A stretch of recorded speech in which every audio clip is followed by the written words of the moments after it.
Women and girls living in cobalt mining communities in Congo are enduring a staggering rise in serious reproductive health issues, including miscarriages and birth defects, according to a new report by human rights group Rights and Accountability in Development. The Democratic Republic of the Congo accounts for some two-thirds of the world's cobalt.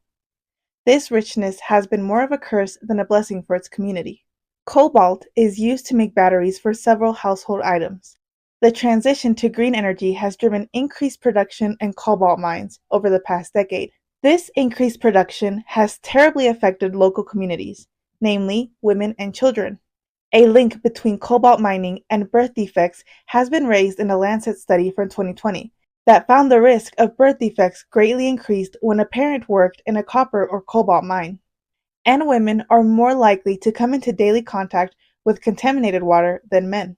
In their book Cobalt Red: How the Blood of Congo Powers Our Lives, Siddharth Kara said militias, corruption, and Chinese middlemen have created trafficking chains of children to work in the mines for $1 or a tow per day.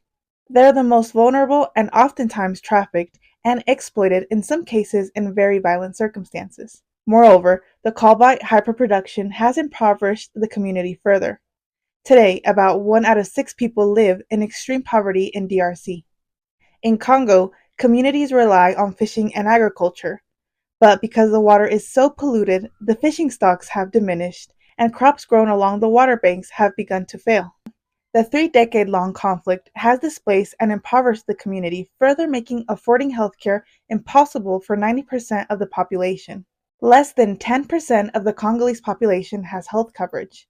Pressure is growing on the multinationals that continue to source cobalt from the DRC to address the human rights and environmental abuses that have been uncovered in mines across the country.